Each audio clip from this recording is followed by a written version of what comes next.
এই যে উদ্যানের যে উন্মুক্ত স্থান জনগণের জন্য উন্মুক্ত করা ছিল, যে উন্মুক্ত পরিসর জনপরিসর, সেটাকে বন্ধ করে দিয়ে মাদক তো নির্মূল করা হয়নি কেন এতদিনে?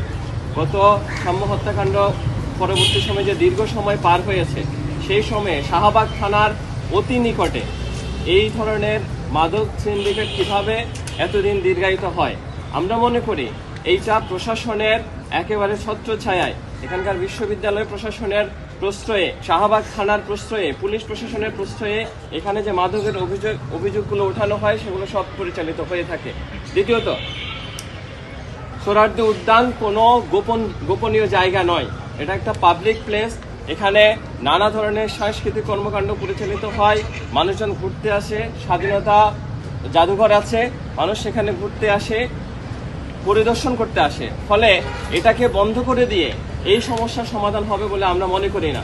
এর আগে যে গণপূর্ত মন্ত্রণালয়ের দায়িত্বে যিনি ছিলেন, আসিফ মাহমুদ সজীব ভুইয়া, তিনি কোনো ধরনের এখানকার কার্যকর উদ্যোগ না নিয়ে সোহরাওয়ার্দী উদ্যানের টিএসসি গেট বন্ধ করে দিয়েছেন।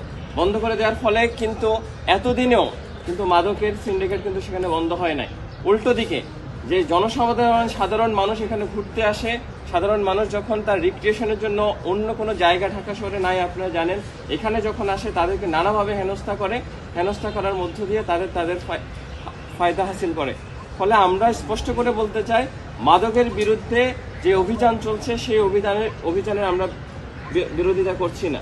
আমরা বলছি এই অভিযানের নামে সাধারণ মানুষকে কোনোভাবে হয়রানি করা চলবে না, এবং সাধারণ মানুষ যে হয়রানি হচ্ছে সেটা আমরা প্রতি মুহূর্তে দেখতে পাচ্ছি। তার সর্বশেষ নমুনা হলো আমাদের কমরেড নাইমউদ্দিন।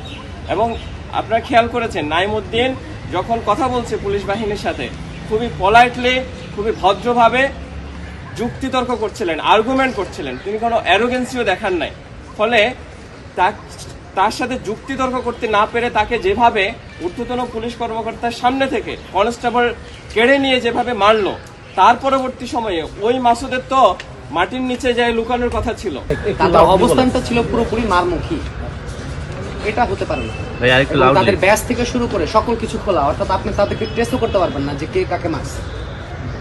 গতকালকের ঘটনায় যে আঘাতটা করছিল তাকে তো ট্রেস করা গেছে যে উনি করছে, কিন্তু পরবর্তী সময়ে যে অবস্থানটা তারা শাহবাগ থানার ভিতরে নিচ্ছে, এটা পুরো আনট্রেসেবল, অর্থাৎ আপনি ট্রেস করতে পারবেন, এটা হতে পারে না।